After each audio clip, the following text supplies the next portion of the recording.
clap it up. Big round of applause. Give a big round of applause for Arizona, Montana, South Dakota, and New Jersey. So we're gonna give a round of applause to them because in this past election, they finally got it right and voted to legalize marijuana for recreational use. It's about time. After almost 100 years of being banned throughout the United States, a lot of states are starting to understand that marijuana is not an inherently dangerous drug. It's not a danger to our society. And for so long, it has been unjustly and unreasonably banned throughout the United States. So, to understand this, let's first talk about how marijuana is labeled currently in the United States. According to the DEA website, DEA.gov, marijuana is labeled as a Schedule 1 drug. Schedule 1 drugs include ecstasy, heroin, and acid, and marijuana.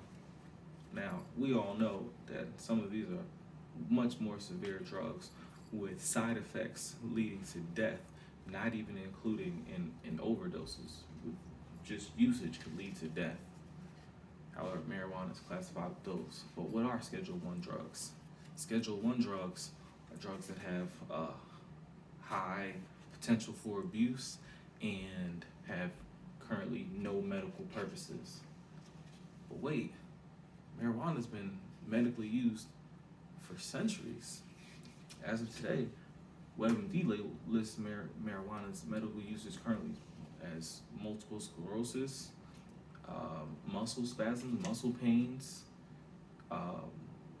helps to relieve shaking and issues after chemotherapy.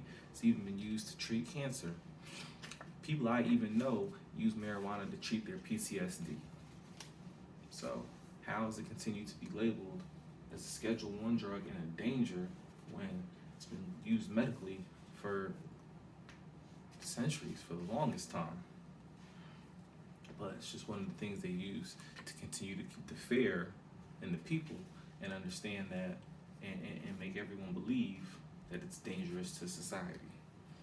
Now let's talk about other drugs scheduled according to the DEA's website.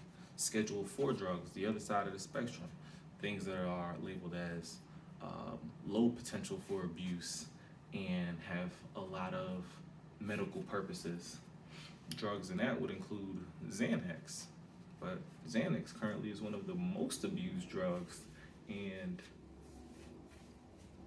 although it might have medical purposes, people are overusing it and it's causing plenty of hospitalizations. According to Paul Gallagher's book, Illegal Drugs, in 1999, prescription drugs led to 2 million hospitalizations and 140,000 deaths just from side effects of prescription drugs. These are the legal ones, things that people are allowed to use. And if that doesn't scare you, marijuana definitely shouldn't. Now, for the most part, marijuana should be regulated. It can be controlled, used in the same way as alcohol and tobacco. So it's a stress reliever. People use it to calm down, to kick back and enjoy themselves. However, alcohol is legal. If alcohol is okay, marijuana should be too. The National Institute of Alcohol Abuse and Alcoholism stated that every year alcohol is responsible for 95,000 deaths and 31%, and accounts for 31% of vehicle casualties. Now, if those are the standards that were set for legalization, marijuana could definitely meet those standards. But I'm saying all these things, and if marijuana is not that dangerous, and if it has these medical usages, why was it ever banned to begin with? Good question. I'll explain that. Which takes us to our next point. So, marijuana actually became banned in the early 1900s, mostly due to propaganda and racism.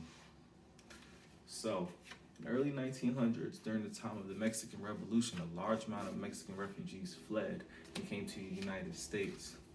And in Rudolph Gerber's book, Legalizing Marijuana, he mentions that a lot of California politicians use the fleeing Mexicans as a threat and use them to incite fear in the people, because the fleeing Mexicans would use marijuana. They would be seen smoking marijuana, and the politicians that would say that the Mexicans using marijuana, that it incited a lust for blood in these people, and they use that to scare the people. Fear and propaganda, racism. So, but not only them. In 1930, Harry J. Anslinger became the commissioner of the Federal Bureau of Narcotics.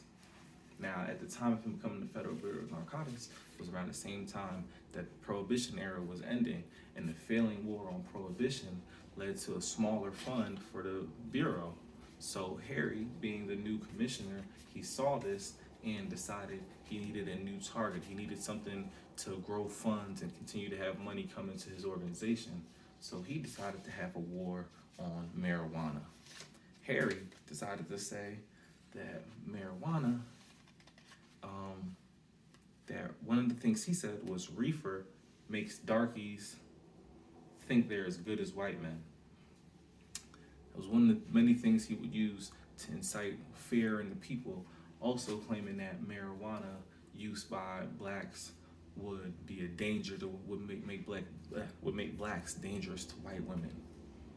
However, CBS News reports that prior to becoming elected the commissioner, he had a very different opinion. When asked if marijuana drove men mad, he said that was an absurd fallacy. But we see that when your position changed, your position on marijuana also changed. Next was 1936.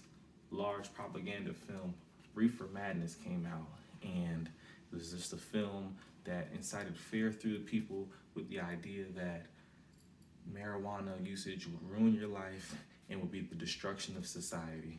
Crazy film, but all of these things led to the culmination, in accordance with